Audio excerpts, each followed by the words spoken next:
We're back. We're live. This is the first live. We ran some live tests last night. Last night, I ran a 10-minute live test that turned into an hour 20 conversation with the public. And that's why I want to do live so I can engage. Good morning from Perth, Australia. We are 9 a.m. Perth time. I believe it is 8 p.m. Rob, for you? You got it. You got it. Rob. We have Rob from the Electric Playground. How you going, man? I'm good, buddy. How are you? Very, very good. Very good. Are we here to talk about Taylor Swift today? What's the topic? Man, I'm the wrong person to talk with her. That's a conversation we can have offline. I'm the wrong person. Okay, well, we're done with that topic. Moving on. But did she get divorced or something? Or no, she got engaged, man. No, we're not talking about it. We're not talking about That's all right. We're That's good. all right. Although if you want to make a pinball that's going to bring new people to the hobby, it's a Taylor Swift pinball. Right? That would definitely do it. Good point. So yeah. So obviously we're here. We're going to talk all things toppers, the King Kong topper, which absolutely slaps.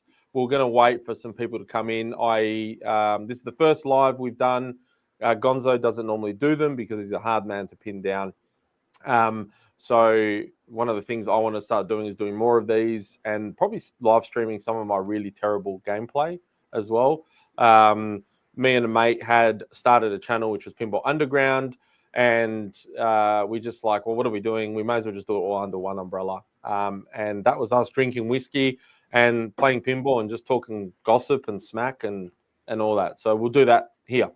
I'm going to start off while we get some numbers in. Obviously, this will be recorded. It will come up as a normal video anyway. I want to start off by giving Rob an apology. We did shoot a video when his Pulp Fiction topper came out, and something happened to it. It never went up. Rob wasn't too polite and a gentleman to ever prod me and go, dude, when's our video going up? And it never went up. So we'll do that today, and we'll go through all that as well. How's things been, good, man? All good. It's been good. It's been good. That was a bit ago, but I did enjoy talking to you about. Alec was on with me last time, just me today. Yes. But yeah, we did our Pulp Fiction topper, I guess maybe 6 months ago, probably a little less, and just launched King Kong today. So we've been busy, having a good time. Awesome. And it was interesting because like you shared that there was a shared silhouette of King Kong. When we didn't know what it was, and you could kind of make out obviously what it was going to be. And at that price point, because there was the gossip that it was going to be a cheaper price point, everyone was expecting kind of the whole thing to be flat plastics. And I'm loving what we've seen so far, and we'll show you a video in a second. But let's start from the beginning, right? So you guys started the Electric Playground. It was basically, I'm assuming a bit like me, because I've made some of my own custom toppers like that. I always get this wrong, like the Jaws one with the barrels, and I've got a Metallica one as well. And like you guys obviously just love making toppers, right? Yeah. It was kind of a COVID project for us. I've got a bunch of background in like using makerspace equipment for various companies that I've owned. So I've done a lot with like laser cutters and 3D printers and printing in general. I used to do a lot of booths. My buddy Josh and I used to travel all over the country and do booths, and we had a big printing process that we had to do for that. So got sign making was kind of like something I did for my businesses, and Alec and I both got our Godzillas around the same time, which was about a year after it released. You know, we had to wait for the COVID delivery schedule ourselves, but we got it, and it's like there was no topper in sight. So we kind of set off to make our own kind of toppers, and I decided to try to do something that was like inspired by the artwork that Zombie Yeti did on the game. And originally I just kind of took a photograph of the side of the cabinet on the premium and laser cut it out, and it looked really cool. It's kind of the layout of the side of the premium cabinet on Godzilla. And ultimately I wasn't really happy with it. So I paid an artist to recreate it, kind of had him do some things to make it a little bit different. And ultimately it was a pretty expensive project. So we ended up sharing it on Pinside. I think I've been on Pinside for like 13 years, but I hadn't been on it in a really long time. I didn't even know there was this whole mod scene going on in pinball, but people got really geeked out on it.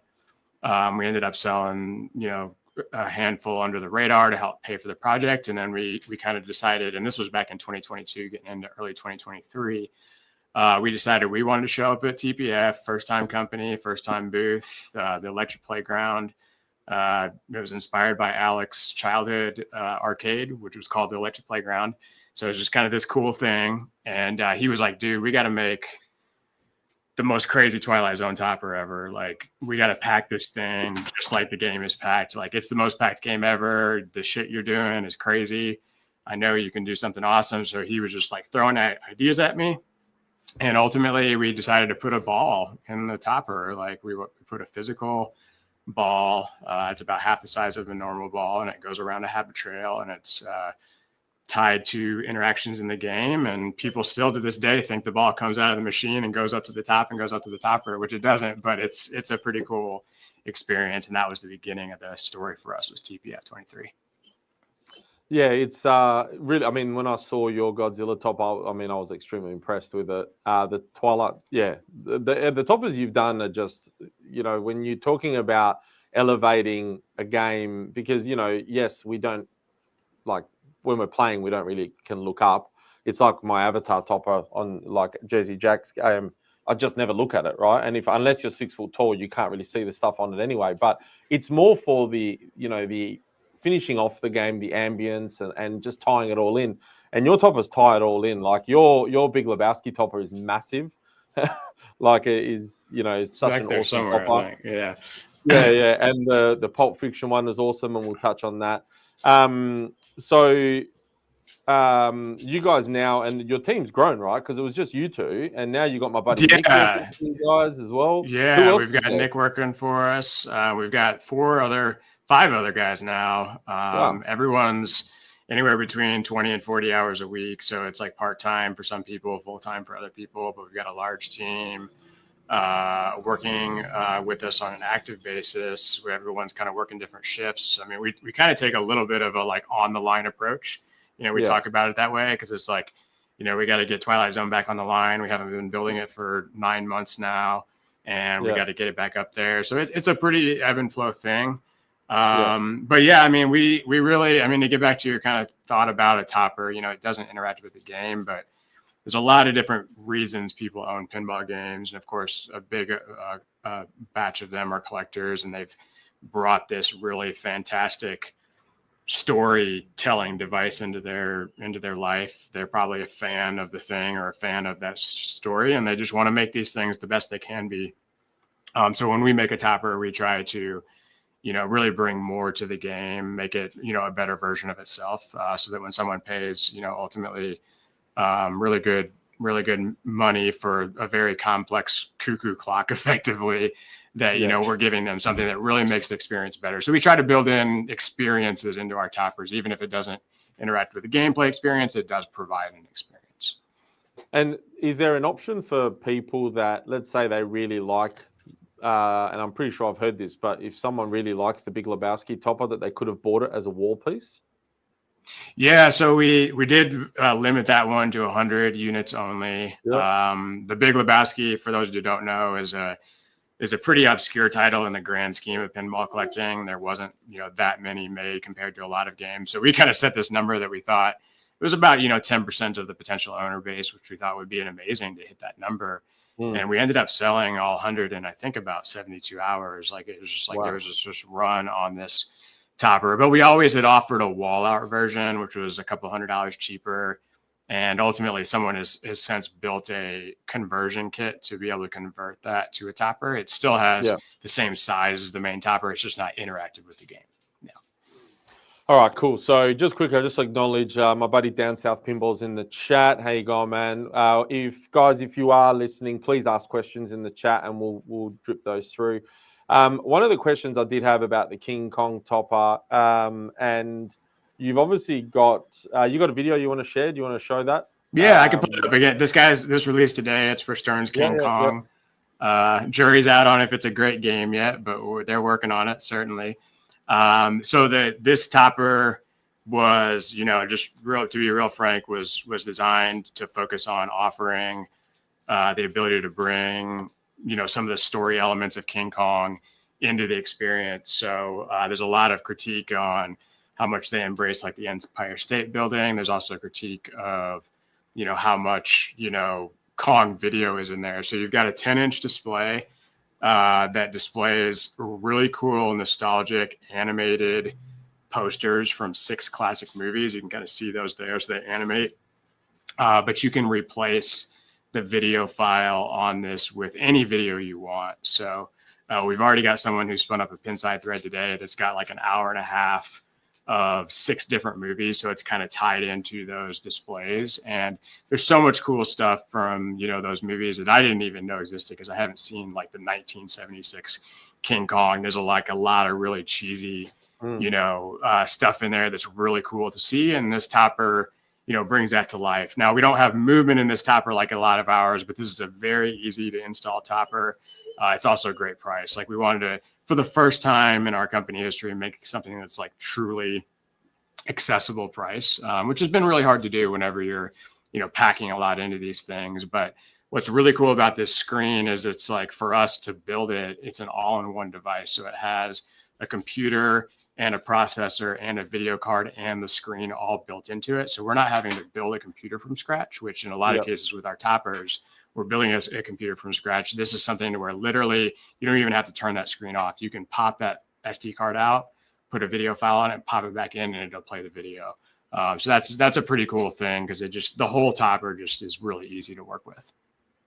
So my buddy asked a question, and I think this probably has like a licensing thing as well. So his question was, how do you guys plan to get the artwork in the LCD screen to match up with the artwork on Kong?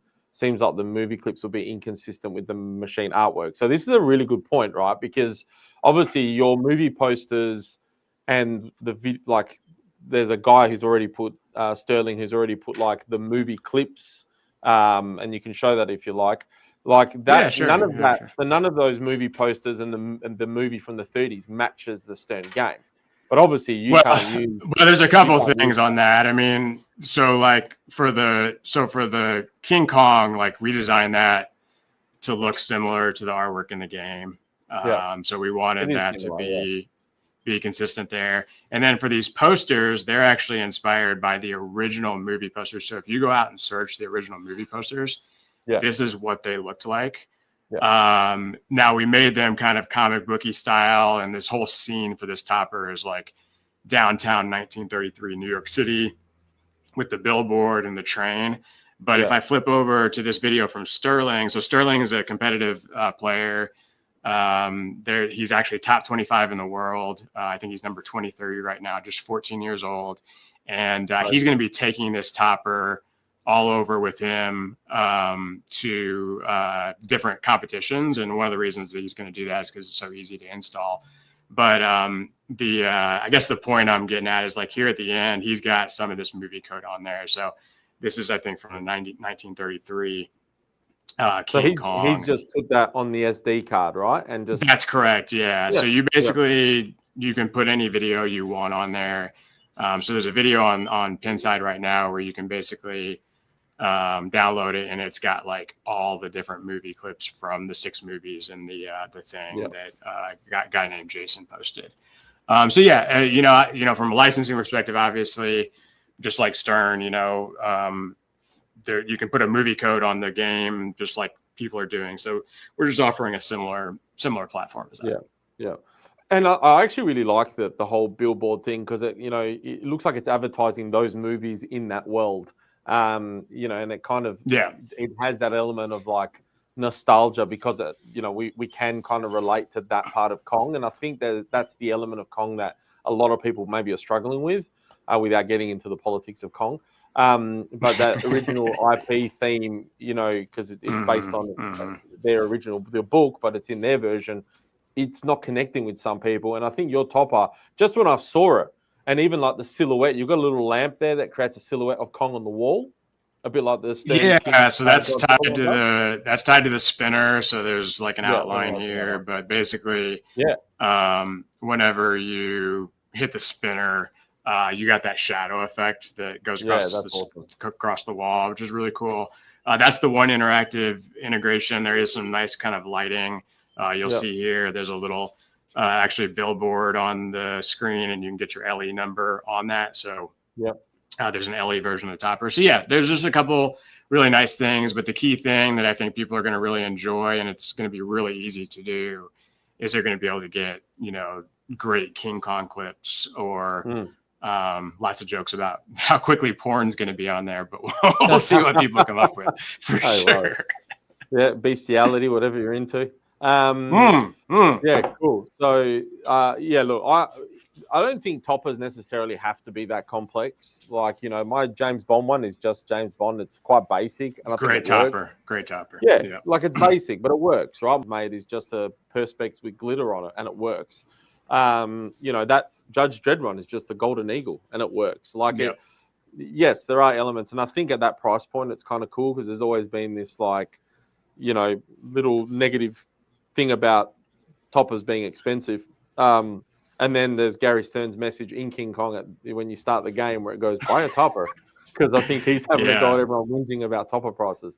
But the whole, obviously, like licensing and stuff, and I think we'll touch on, like, Pulp Fiction is a good example, right? Like, there was a bit of critique that when your Pulp Fiction one came out, they were like, oh, it's just like black silhouettes, like why? And people kind of forgetting that you got to be careful with licensing, right?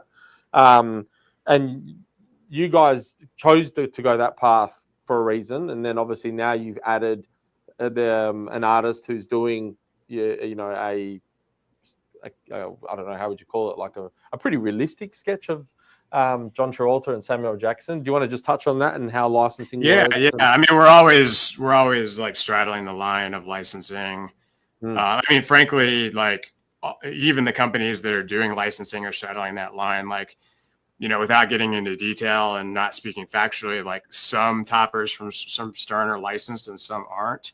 And some of their decisions on how things are sold, and a lot of companies are doing that across all spectrums of products. It's like, okay, we're going to license this core thing, but we're going to do accessories that are not licensed. Like it's really about like whether it needs to be licensed, right? Like there's obviously opinions on that, but Andy Warhol certainly didn't license Marilyn Monroe's face whenever he made the painting, and he didn't license the Campbell's soup can. This is something that happens in art, consistently. And for us, it's just about figuring out the line. So like in the case of Pulp Fiction, we did John Travolta and Samuel L. Jackson. Obviously, we're not going to be reaching out for licensing about that. It's just too small of a project for any company or person to deal with. So we made the choice to kind of design the topper to create this perspective where they're ominously looking over the city. We designed the skyline to be this dusk experience. The lighting is very ominous, just like the lighting in the game is ominous. And it really worked for people. And it really didn't work for people. And guess what? That's okay. Like, it's okay that happened. Some of the critique was like, if I'm going to pay this amount of money for a topper, I want to have the faces, and I'm not buying it if I don't have the faces. That's fine. But we're also, didn't put the faces in there for a reason. So, so here's it coming together. Brad Albright did the art. Now a lot of artists, Brad Albright, he's So Brad did Portal with Multimorphic recently. He's doing some other stuff. Nice shirt. And then ultimately, Brad does a lot of really cool stuff, and a lot of these artists are, taking that chance. If you look at Brad's artwork or Brian Allen's artwork, like a lot of their stuff has faces of things. And I made the decision, for my company that, we didn't want to do that, because ultimately at the end of the day, like it does create risk, especially whenever you're selling, a lot more dollar volume of an item. So you've got to just kind of like play that card, but it's done great for us. And again, a lot of people like it, and there is some new faces you can get on it if you really want it. So yeah, all right. Look, have you still got any Pulp Fiction toppers available at the moment? Not right now. We sold through our initial batch. So we usually build things in batches of either 25 or 50. That topper is limited to 300 in total. We will make more, but right now it's just on the wait list. Cool. We got a question about King Kong. Do you anticipate offering Kong topper upgrades, 3D buildings, etc. in the future? I have similar to your project? fielded many calls about this today. So with Godzilla, we kind of from the very beginning painted this roadmap where there was going to be all these add-ons, and we've more or less, more or less delivered on all of those. There's still some talk of a couple of more things. With this topper in particular, we did design the train in front of the billboard to be completely independent of the lighting, so it's a very easy to remove set of objects that could be replaced by a sculpted train. We haven't traditionally, if you follow us closely, like we haven't done a lot of sculpted stuff. That's not like an area of expertise that we've really got into, but we're currently working on our first sculpt that's going to have like highly detailed painting. And it's definitely something that I think we'll explore. The King Kong topper wasn't designed to necessarily have that train replaced, but that is something that we're looking into. Well, I mean, if you're getting that much inquiry for it, maybe it makes totally. Yeah, so that would be the train here on the front. Yeah, but go ahead. Yeah, no, I want to touch on just quickly the whole journey with Alice in Wonderland, right? Because obviously we heard that with Alice in Wonderland, the company that was making the topper for them went broke or something. I don't know the full story. And did you guys pick up the pieces and the parts, or did you have to start from scratch? Like, what's happening there? Yeah, no, not that at all, but it has been an awesome journey. We had the pleasure. So Davey with Stumbler Pinball, which does a bunch of mods in the mod space. He and I have a live web show where we talk about mods, and we got the chance to have Melvin on our show before Alice was revealed. Hold on, plug your what's it called? Before the Lock, inbeforethelock.com. Melvin and Davey collaborated, I think, on maybe Bride or Funhouse, like remake kit. I can't remember which one it was, but he knew Melvin from that. Melvin is this like hardcore pinball collector guy that was into a bunch of different stuff, and ultimately came on our show, and that kind of started the journey where ultimately Davey ended up providing a board inside of Alice that controls the side rail lighting as well as the shooter lane lighting. And I pitched Melvin at Expo last October on the idea of not becoming his topper manufacturer, but creating a world around the cat. So if you go up there to go back to that last page, and I'm going to answer your question directly. Go maybe one or two pictures in. Just click on that picture. So this topper right here, this comes with the game. We don't build that. We are not building that currently. So they are currently struggling with the original supplier who delivered, I think, 25 or 50, and half of them got rejected by Melvin. And they ultimately decided to go ahead and ship half of those toppers to the US, or half of those machines to the US without the topper, because they didn't want to keep people waiting. They had already paid in full. Also, they were playing the tariff game. And then we made the add-on. And as far as I know, Melvin is still working with the original creator to do some. And then he's also looking to source a new manufacturer, but we're not taking on the cap part. We just did the arch and the trees. So you guys basically just doing the upgrades to the topper, the accessories, and just the upgrade to that. Yeah. And you can the archway, you can change what's written on there, right? You can, yeah. So it comes with 2 phrases, and then you can buy some additional phrases. This is another example of a topper that did really well for us quickly, even though a lot of people don't have the game, because you are dealing with a group of people who are excited about the game, getting it no matter how long it takes.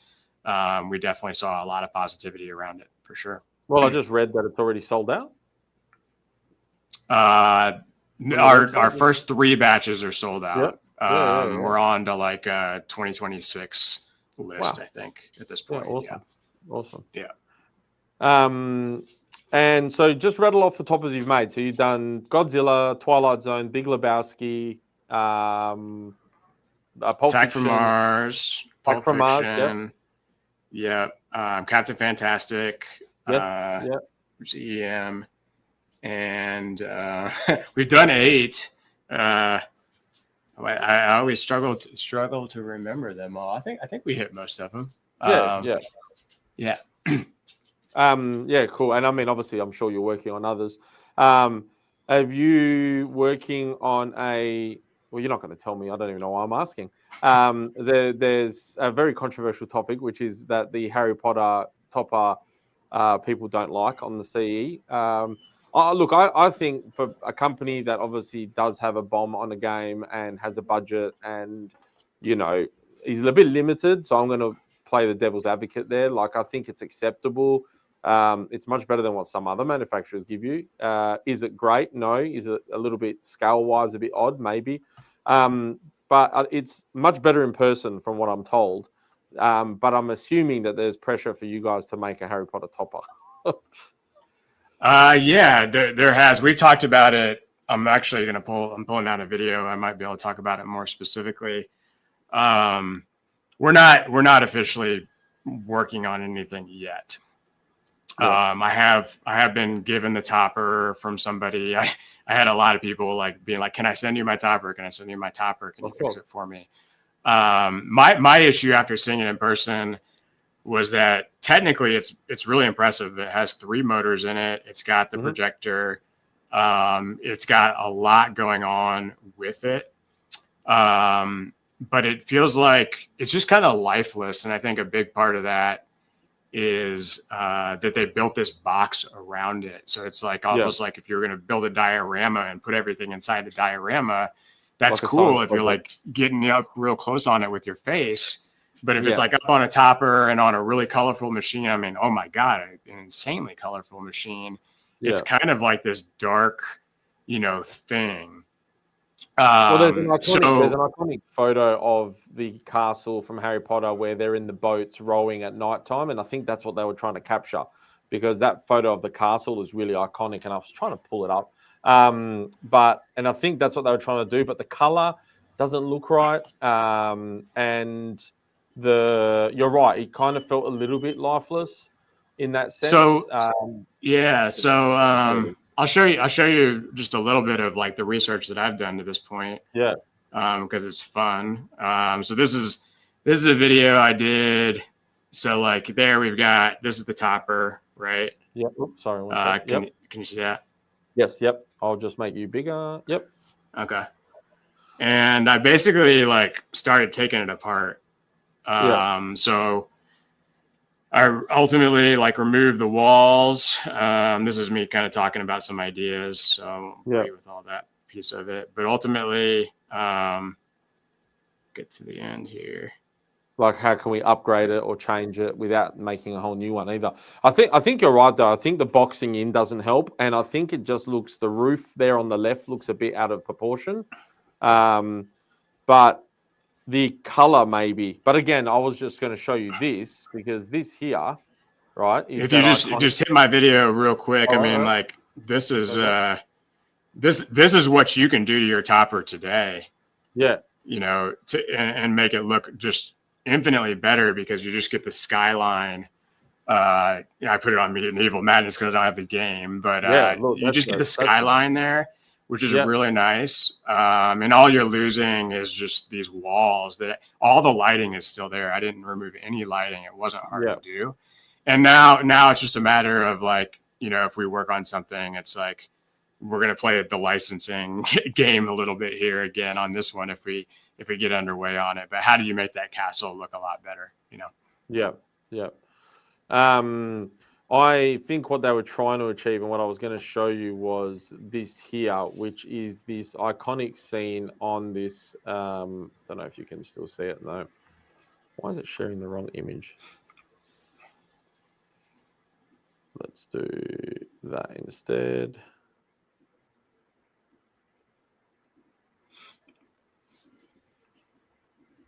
Maybe it's that one. Can you see that? Yeah. So that tone of that darkness is quite an iconic picture of like the movie, and I think that's what they were going for. but the background didn't really have. It could have had the glitter sky. It could have had thunder and lightning or something in like flashes. So yeah, I agree. It's definitely missing something. I think as the castle itself, it's great. Like I quite like it for what it is. Yeah, sure. I'm sure they could have thrown another couple grand at it and made it better, but Yeah. all about profits, right? So yeah, no, like that scene is cool, but it's just really hard to create that atmospheric vibe, whenever the walls stop there. It's just kind of really takes you out of the moment, I think. So I think there's definitely, if I own the game, I would definitely take those walls off as a starting point, and we'll see if we can come up with some more stuff for it. I think the projector, the only negative thing I'll say about it is the projector was a bit of a miss for me because it's just that static dark symbol. It doesn't really do anything. So yeah, it's not like the Elton John topper, which is a fantastic topper. Like it lights up, it's a disco, it's got, 2 screens. Like I understand when people saw like even the Avatar topper was impressive for what it is, although it's a big box. It could have been curved possibly. I think that would be a cool mod for Avatar. I've been looking at how do I take the walls off and make it curved, a bit like the Mandalorian topper, even though they're very similar. Yep. But yeah, look, I think there's definitely a massive passion for toppers in the market. I mean, considering the money you pay for some of these toppers, like some of them in Australia are like $2,000-$3,000 for a Stern topper. Like Foo Fighters topper, it was about $3,000, which is it's got a moving head. That I can understand. It's still probably a bit expensive in my opinion, but like there's definitely a market for what you guys do without a question. You got my buddy Nick working for you guys, right? Who obviously, for those that don't know, I did an interview with Nick because he made a homebrew of Tony Hawk that I hope to God some company picks up. Nick's a cool dude, man. He's got some wicked ideas. Yeah, I'm having such a great time right now between working with Nick and collaborating with Melvin and working on some future stuff with Davey.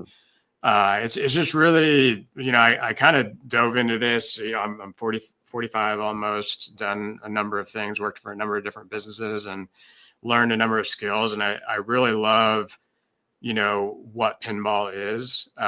Some of the companies that I've worked and built in the past were about, a combination of creativity, but also the technical and the coding side of things. And I think that pinball machines are really special and they represent something that just doesn't exist in the world. And to work with these guys on it is awesome. Nick left an amazing company to come work for us to pursue his passion.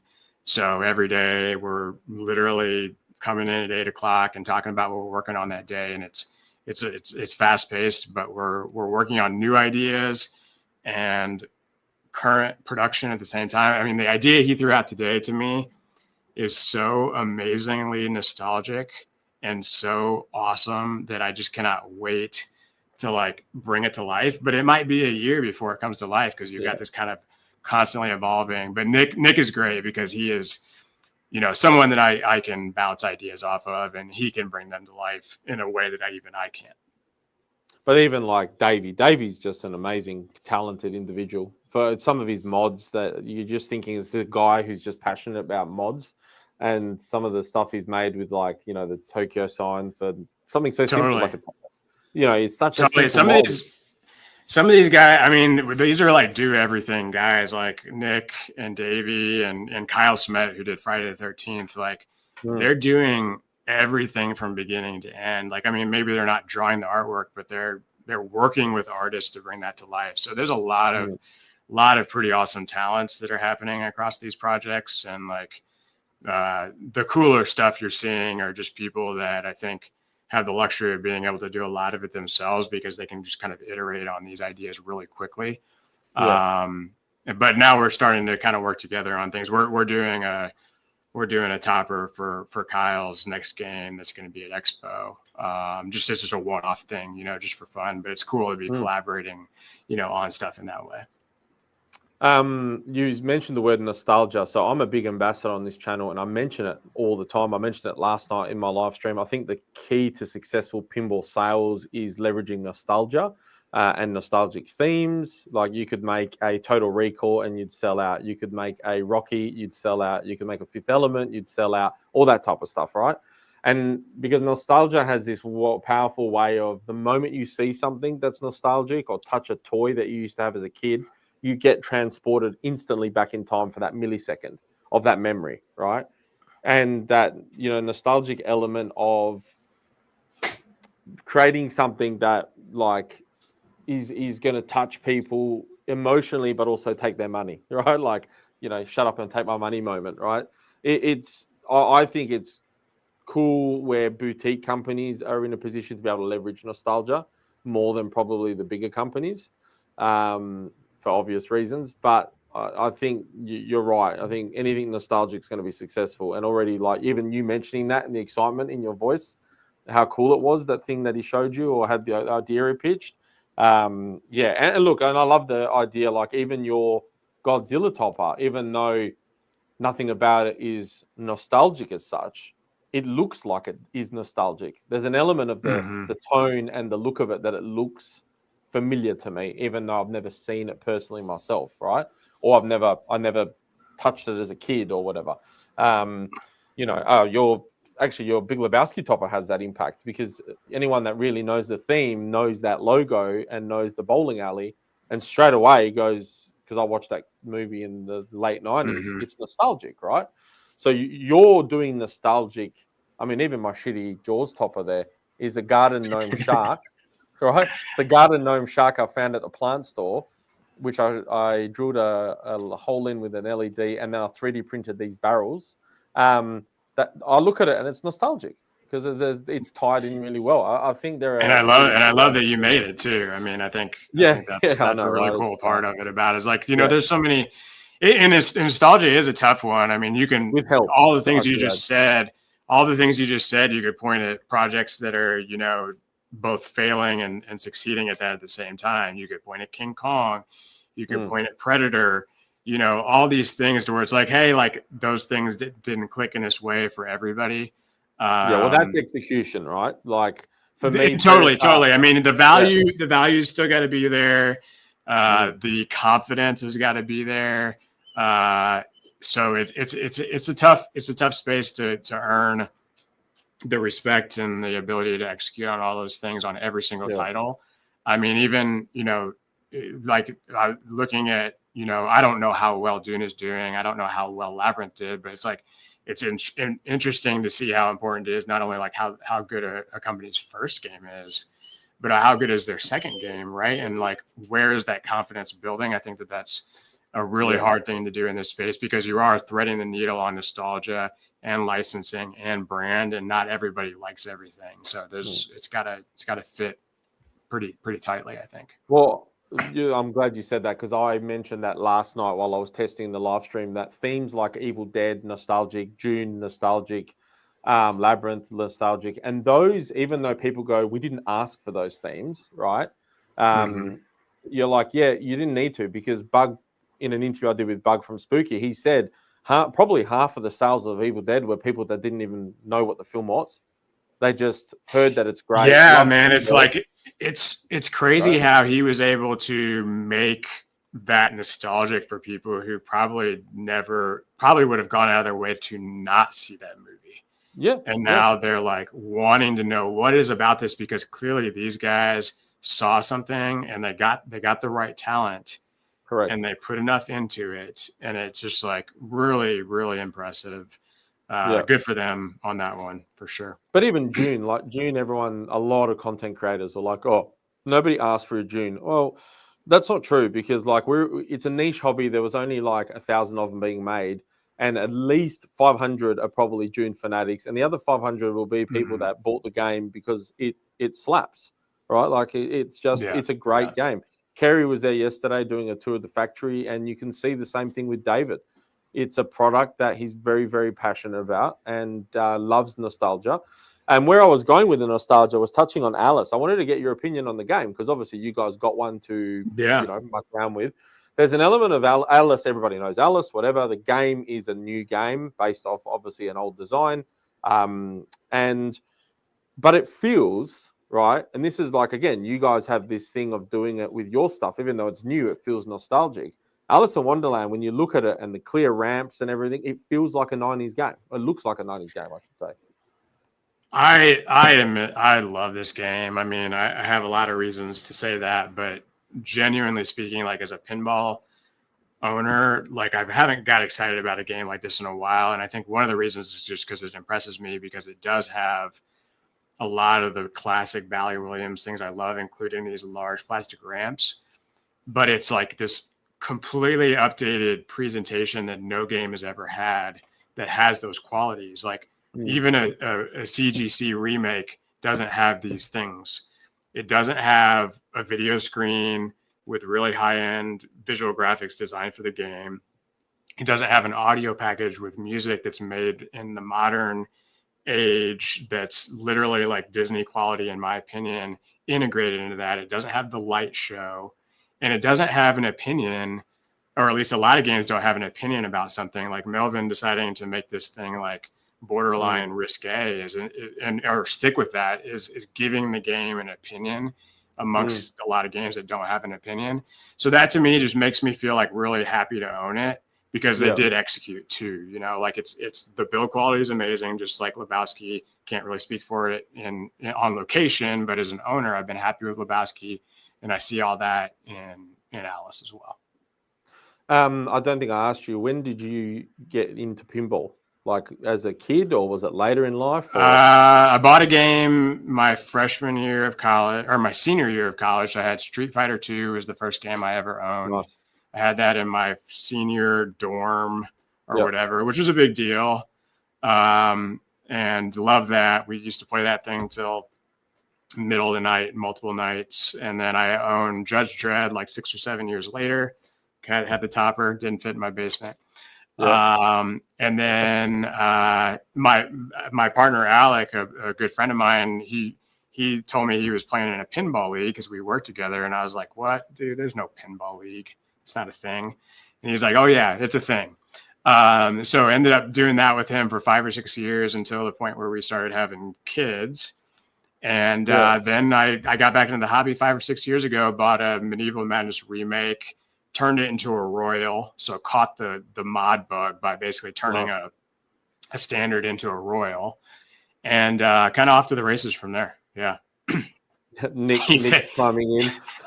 I get a lot of Facebook Marketplace posts from Nick on Street Fighter 2. I like some things about that game, but I don't think I would play it too much. I've always wanted to get one, and every time I've seen one, they're hammered because that flipper at the top of Street Fighter was always scratching the artwork off and stuff. And I'm like, but I love that. Again, nostalgia, right? Like you could make a Street Fighter game today and would sell.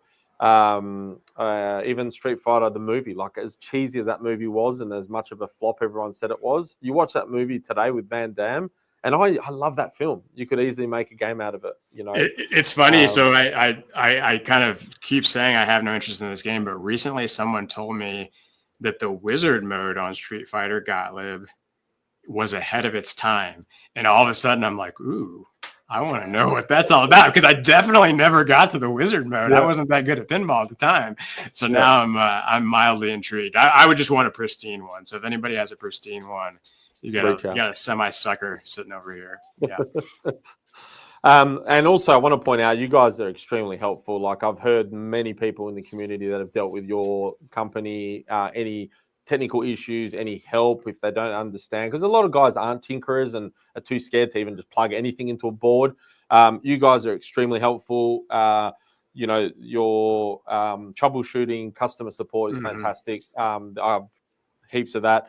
And, you know, if you guys do have a problem with anything these guys do, just reach out to them. They're extremely approachable. I don't like reading comments on Facebook. There was a guy on Facebook who was like, this topper sucks. And it's like, have you even tried to talk to these guys? And I know you. So it's funny, man. He's like, I just messaged him, and I didn't really say like, what's up, man? I was just like, how can I help? And now he's like literally like buying our next topper, and like, he's just having a bad day. And I think the thing about our toppers is like, some of them we're going to ask a lot of you, but we're also giving you a lot. Like with Attack and Godzilla, like there's literally like 10 modes of interaction. That means you're going to have to go through some hoops to get it to work, potentially. But we're going to send you, custom videos to deal with your problems. We're going to be there, and if you have any problems with your topper, we're going to fix it. So, we're hobbyists too, and I appreciate you bringing that up, and I appreciate Brian for being frustrated in that moment on Pinball Enthusiasts and blasting us, but ultimately working with me to figure it out, because that was what was important to me for sure. And yeah, just to reminder, guys, everyone goes through stuff, right? Like, I think keeping positive and dealing with, is that Alec complaining in the background, or is that your dog? That's my dog. I was like, I probably shouldn't bring him, and he's a little sad. But yeah, like everyone deals with stuff, right? And everyone has a bad day. And I think we're all here to support each other. Pinball's meant to be fun. Pinball positivity. I wrote an article about it. I got criticized on Pinside all over it. I don't go on Pinside. I use Pinside purely to buy mods. I've never read anything of it. It's an extremely toxic place, in my opinion. But yeah, I think I just want to bring it up because I know you guys are approachable, and I know you guys don't hold grudges, because or else we wouldn't be here, because I didn't post our last video. Yeah, it's tough, man. Like, it's funny. My fiance and I were going to a restaurant we like today, and we're walking in, and we're like, the food here sucks. And it's like, because it does, but we don't go there for the food. And it's like, I would never say that to the owner, and I would feel horrible if you heard me say that. But we all make comments about things sometimes, even though we don't mean it. And for the guy who blasted us on Facebook today on the King Kong topper, it's like, whatever, man. It's just like, we do care. We do care. Yeah. So the King Kong topper slaps. It's coming out. It's out. You can get your pre-orders in. You're probably going to sell out more than likely. Whatever your opinion is of the game, doesn't matter. Look, I appreciate the time. Was there anything else you want to cover at all that we haven't covered? No, man. Yeah, check us out. I mean, Electric Playground, TEP Pinball. We've got, a bunch of stuff coming. You can join our mailing list if you want to keep updated. We do about 3 toppers a year. So, for all you indie fans out there that keep asking me to make indie, we'll get around to it at some point. We just gotta have the right idea and the right time to work on it. So for all those who share ideas, keep them coming, because it's fun to talk about ideas for sure.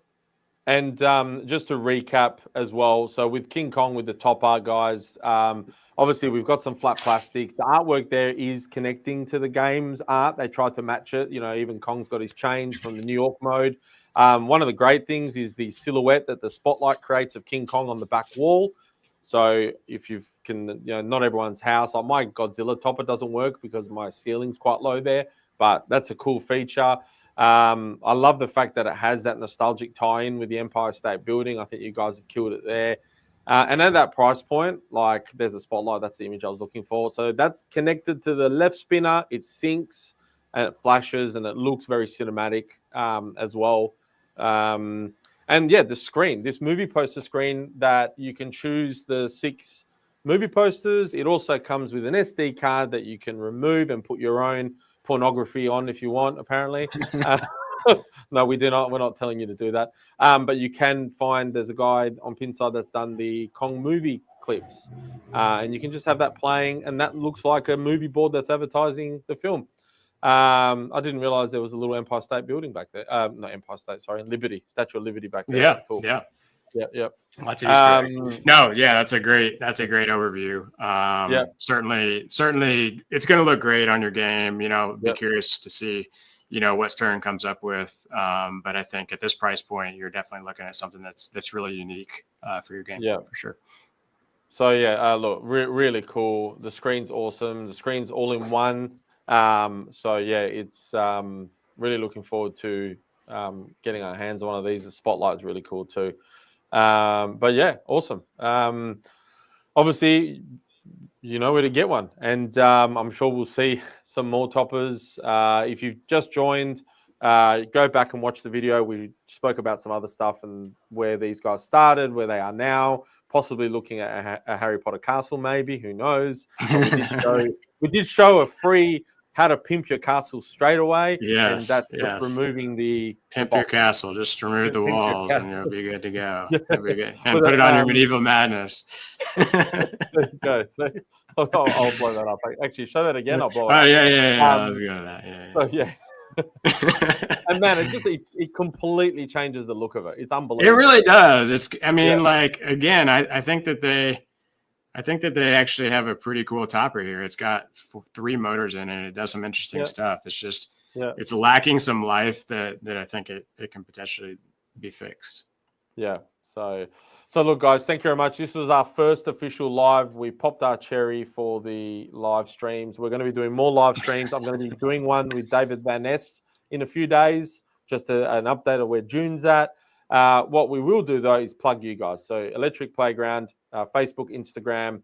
You have your own podcast, YouTube series with Davey Stumbler. Do you want to plug that? Yeah, in before the lock, inbeforethelelock.com. It's a play off of getting your comment in on Pinside before they shut it down because it's going sideways.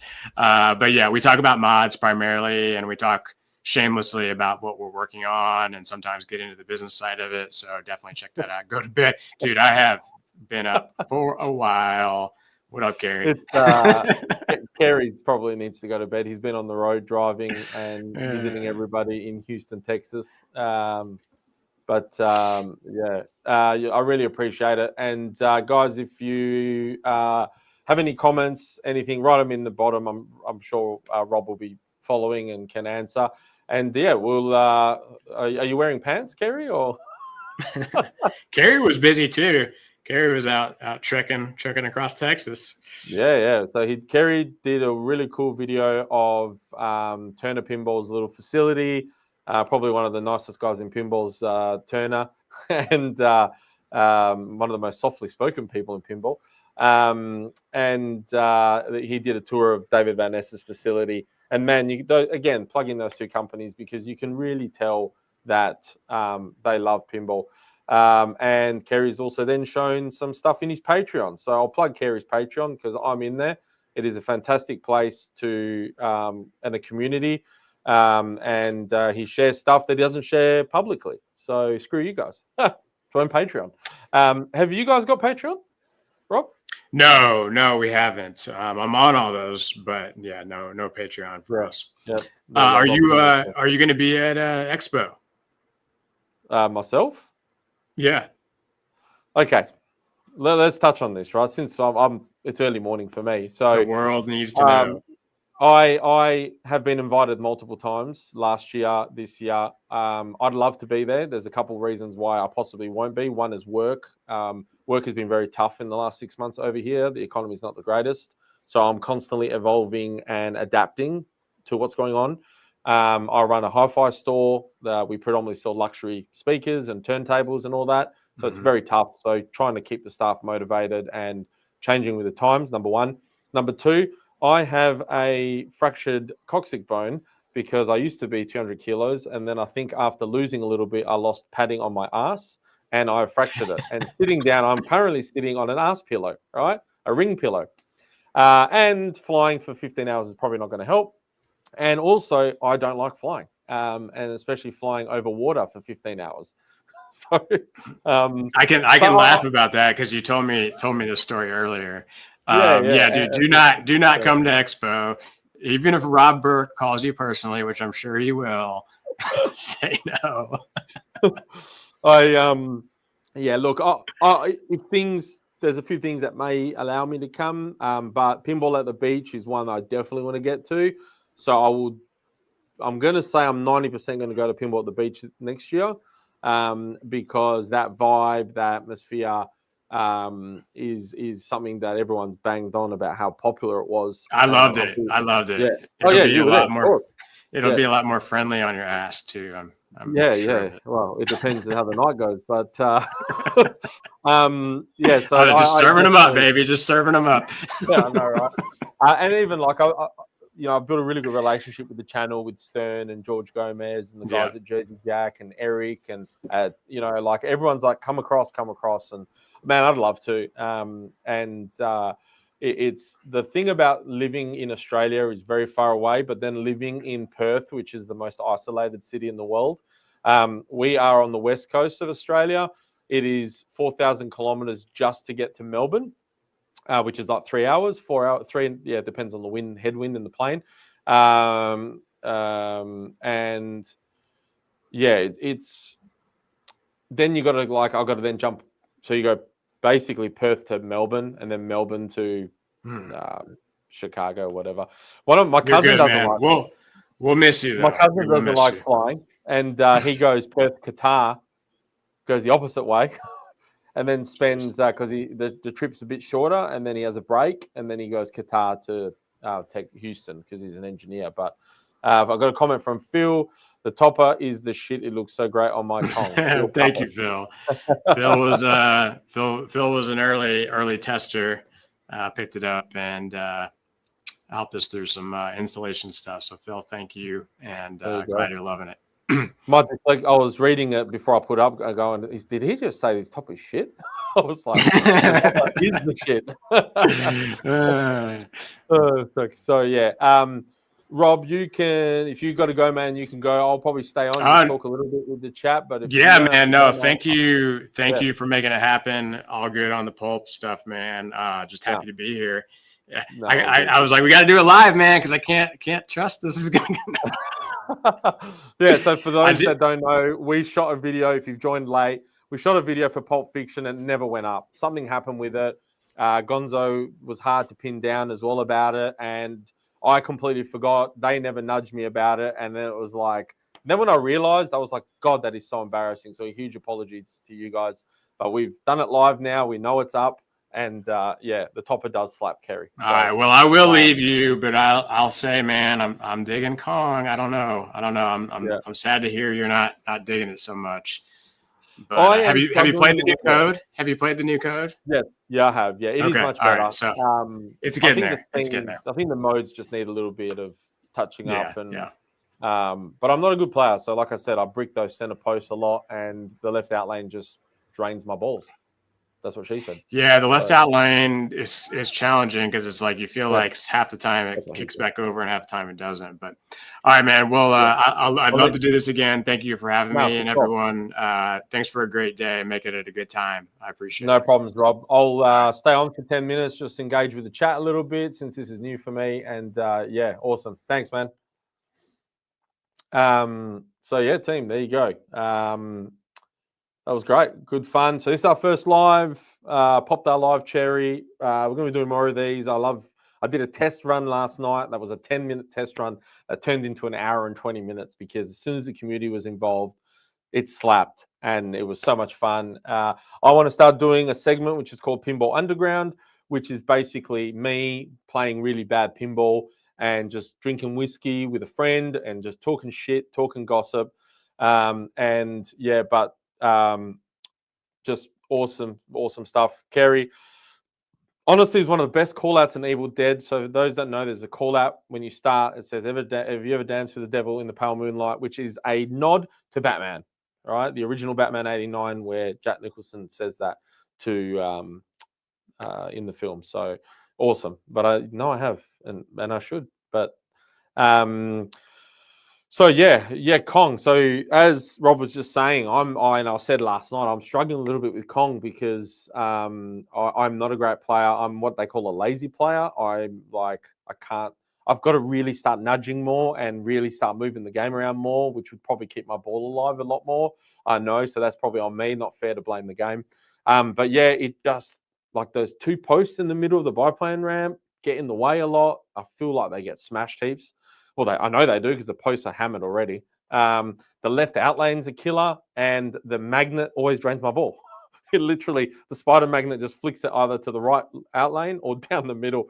But there's an element of like when you do hit those shots, it's like butter, like really like butter. And the combos are great. And, juggling the ball with the two upper flippers is fantastic. But the modes aren't there yet. Like we need to get something that pulls my nostalgic heart out of my chest and rams it down my throat. And the boys showing the top of a King Kong showed that.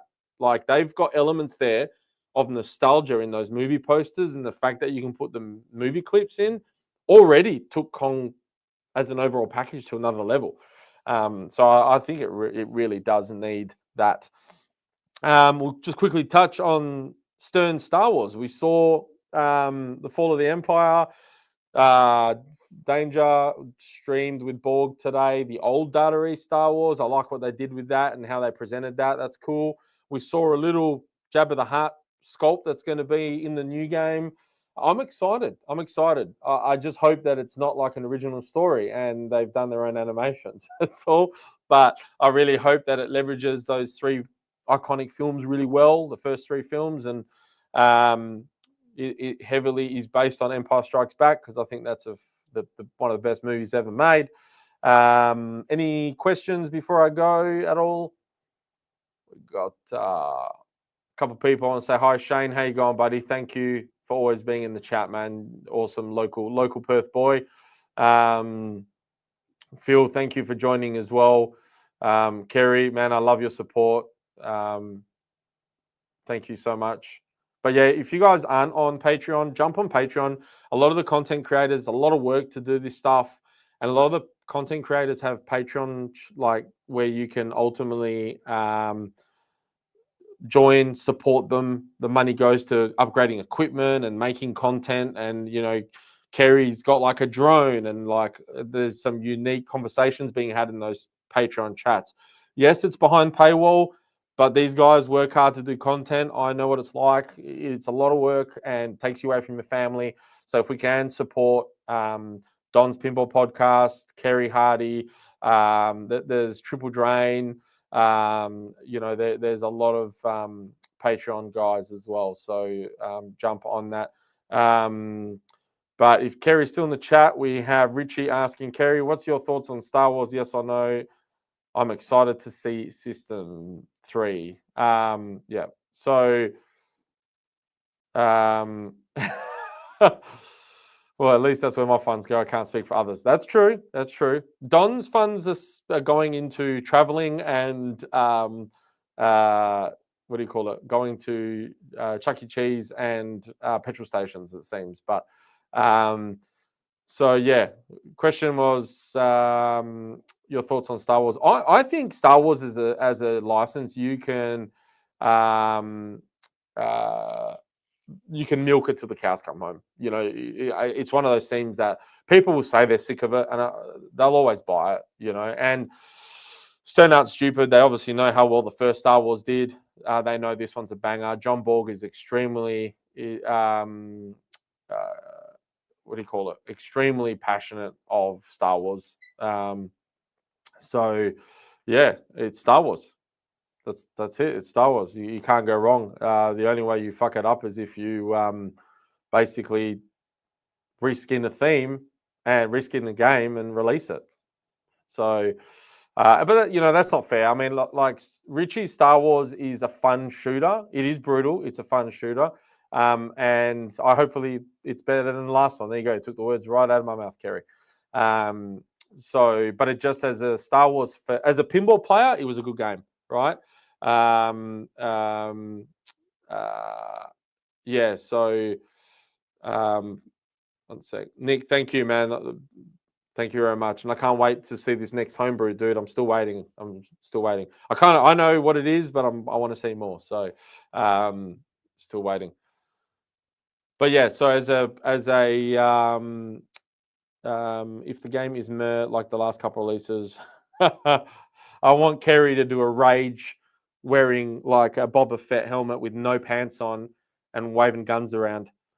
If it's Mert. So as a Star Wars fanatic, putting that hat on, the Richie game just lacked theme integration and toys like Death Star, sure, but that's it. And then we had a boingy TIE fighter. So there you go, Kerry.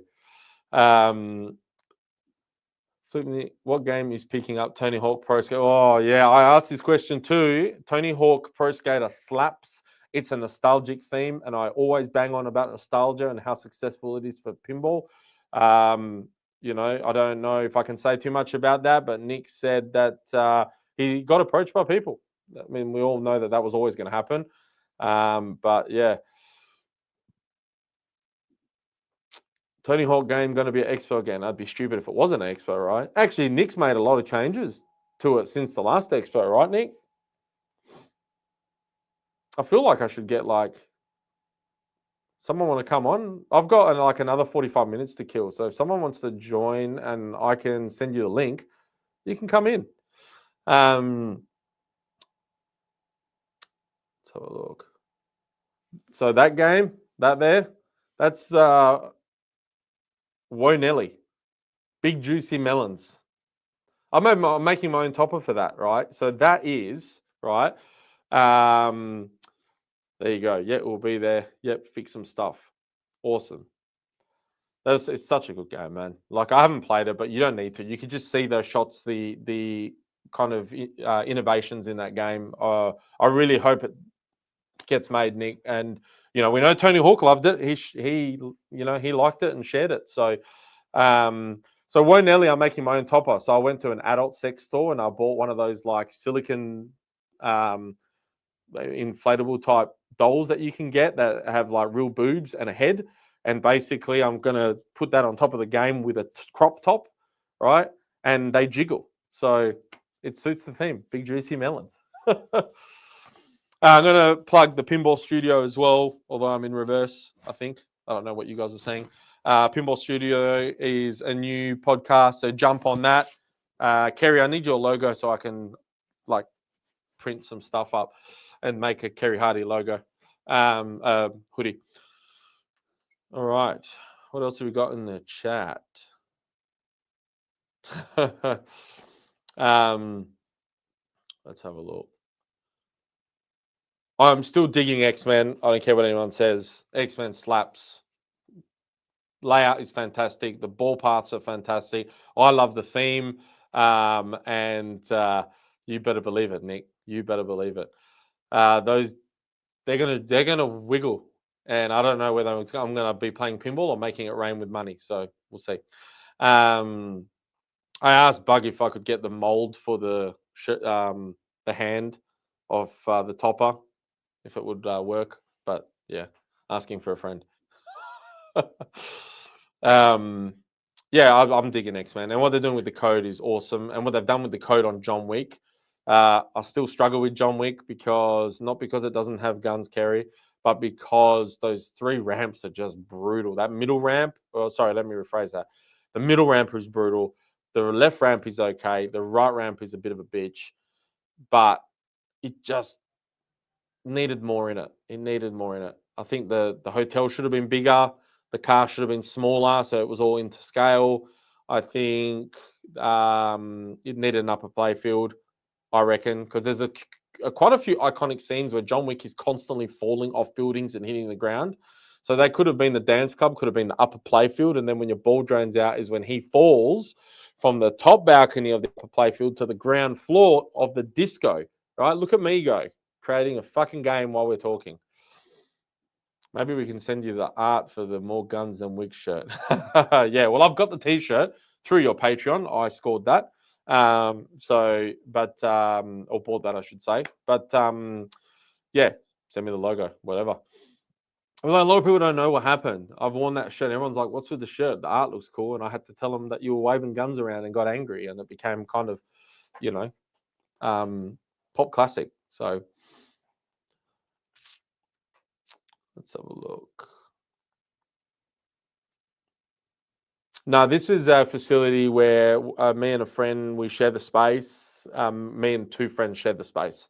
So there's 3 of us, and everyone's games are in here. So there's about, it used to be an old recording studio. Kerry. Oh, man. I got to give Kerry where he's dues, right? Like, apart from being the GOAT of obviously pinball content creating, versus Jack Danger being the GOAT for pinball streaming. They're 2 different GOATs. But he's just a genuine, down-to-earth, awesome bloke who is very approachable and honest and passionate. So big kudos to you, Kerry. I hope you're touching yourself right now. Let's see. He has cute dogs. Kerry's got some wieners. He likes showing his wieners live. I told him he should start a Kerry Hardy OnlyFans with his wieners. And I don't mean his actual wieners. He's got dogs, sausage dogs. Are they called sausage dogs in America? We call them sausage dogs here.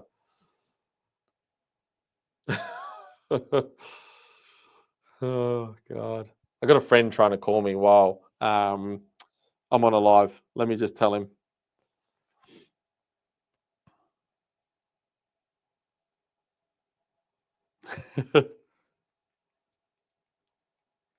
He's called me like 3 times, so it has to be important, right? Allegedly. All right, guys. Like I said, we are getting to the pointy end. Thank you very much for supporting us. We have done our first live. We'll be doing more of them. I've got one with David Van Ness coming up. We'll do more and more and more. We'll have John Borg on soon. I've got Jack Danger coming on soon. So yeah, let's keep in touch. Like and subscribe. Please head over to the Pinball Studio. Like and subscribe. They've got awesome new podcast. Kerry Hardy's Patreon. Go and join it. You're missing out if you're not on there. It's not expensive. Like, it's a cup of coffee. And it is a cool community. And if you upgrade your membership, you get into what they call the LE, right? Where you don't lose $5,000 out of the box, but you do get a little special once a month catch up with Kerry Hardy while he wears no pants. So, and drinks Woodford Reserve, if I'm not mistaken. I do like my Woodford Reserve. The boys from Electric Playground were here earlier. So if you're just joining, go to the beginning and watch it. We talked about all their toppers and everything. And yeah, we'll see you guys on the flip side. Love you long time too, buddy. See you guys. Thank you very much. Ciao.